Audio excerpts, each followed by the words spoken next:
నల్గొండ, ఖమ్మం, వరంగల్ పట్టభద్రుల ఎమ్మెల్సీ ఉప ఎన్నికల కౌంటింగ్ కొనసాగుతుంది. పోలైన ఓట్ల బ్యాలెట్ పేపర్లను 25 బండిళ్ల చొప్పున కట్టలుగా కట్టిన సిబ్బంది మరో గంటలో మొదటి ప్రాధాన్యత ఓటుతో పాటు చెల్లని ఓట్లను వేరు చేసే ప్రక్రియ ప్రారంభిస్తారు. అర్ధరాత్రి వరకు మొదటి ప్రాధాన్యత ఓట్ల కౌంటింగ్ కొనసాగనుంది.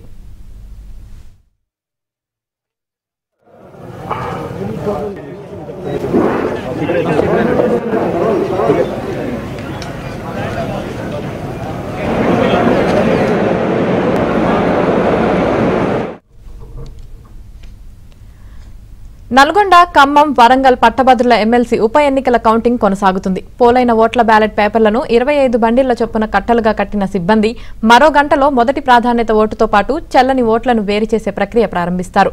అర్ధరాత్రి వరకు మొదటి ప్రాధాన్యత ఓట్ల కౌంటింగ్ కొనసాగనుంది. ఇదే విషయానికి సంబంధించి మరింత సమాచారం నల్గొండ నుంచి మా ప్రతినిధి రవి లైవ్ లో అందిస్తారు. రవి,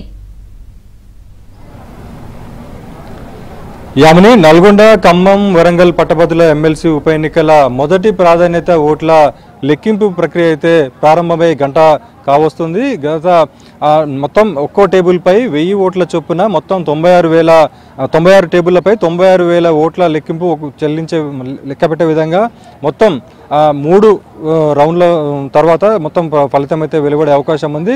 మొత్తం 4 హాళ్ళు ఏర్పాటు చేశారు. ఒక్కో హాల్లో 14 టేబుల్స్ ఏర్పాటు చేశారు. ఒక టేబుల్పై 1000 ఓట్ల చొప్పున ఒక రౌండ్లో 96,000 ఓట్లు, మొత్తం 3,36,000 ఓట్లు పోలైన నేపథ్యంలో మొత్తం 4 రౌండ్లలో ఈ లెక్కింపు ప్రక్రియ కొనసాగుతుంది. మొదటి ప్రాధాన్యత ఓటుతో పాటు చెల్లని ఓట్లు కూడా వేరు చేసే ప్రక్రియ కూడా ఈ కౌంటింగ్లో జరగనుంది. అయితే ఒక రౌండ్కు దాదాపుగా 96,000 ఓట్లు లెక్కింపు చేయడానికి 2 గంటల పైగా సమయం పట్టే అవకాశం ఉంది. ఇందులో ఈ ఎమ్మెల్సీ ఉప ఎన్నికల బరిలో 52 మంది అభ్యర్థుల బరిలో ఉన్న నేపథ్యంలో ఆ పోలైన బ్యాలెట్ పేపర్లను అందులో మొదటి ప్రాధాన్యత ఓటుతో పాటు చెల్లని ఓట్లను అక్కడ ఉన్నటువంటి 52 మంది అభ్యర్థులు కావచ్చు వారి ఏజెంట్లకు కానీ చూపించిన తర్వాత పక్కకు పెడతారు. అదేవిధంగా అలా మొత్తం 3,36,013 ఓట్లకు సంబంధించినటువంటి బ్యాలెట్ పేపర్లను మొదటి ప్రాధాన్యత ఓట్లను అదేవిధంగా చెల్లని ఓట్లను వేరు చేసే ప్రక్రియ అయితే ప్రస్తుతం గంట సేపటి క్రితం ప్రారంభమైంది. ఈ ప్రక్రియ దాదాపుగా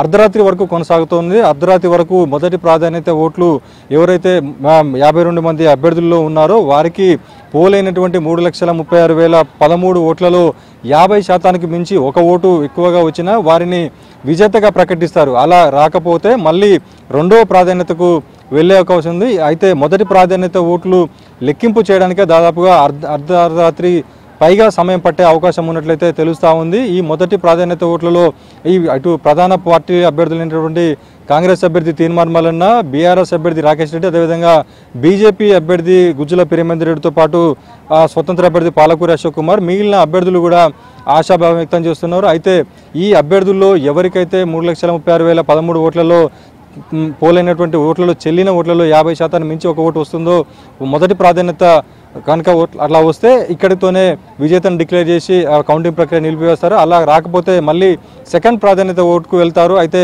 సెకండ్ ప్రాధాన్యత ఓట్లను లెక్కింపు చేయడానికి అర్ధరాత్రి తర్వాత ఈ కౌంటింగ్ అయితే ప్రక్రియ కొనసాగుతూ ఉంది. ఇప్పటికే 3 షిఫ్ట్ల వారీగా కౌంటింగ్ సిబ్బంది అయితే విధుల్లో పాల్గొంటున్నారు. ఇప్పటికే ఉదయం 6 గంటల నుంచి మధ్యాహ్నం 2 గంటల వరకు, తర్వాత 2 గంటల నుంచి రాత్రి 10 గంటల వరకు మరో షిఫ్ట్, అదేవిధంగా రాత్రి 10 గంటల నుంచి మరుసటి రోజు రేపు ఉదయం 6 గంటల వరకు మరో షిఫ్ట్, మొత్తం 24 గంటల పాటు నిరంతరాయంగా ఈ కౌంటింగ్ ప్రక్రియలో సిబ్బంది అయితే పాల్గొంటున్నారు. ఇక్కడ కౌంటింగ్ కేంద్రం వద్ద కూడా ఎలాంటి ఇబ్బందులు జరగకుండా 3 అంచెల పోలీసు భద్రత అయితే పటిష్టమైనటువంటి భద్రత ఏర్పాటు చేశారు. మొత్తంగా మొదటి ప్రాధాన్యత ఓట్లకు సంబంధించినటువంటి కౌంటింగ్ ప్రక్రియ అయితే గంట సేపు క్రితం అయితే ప్రారంభమైంది.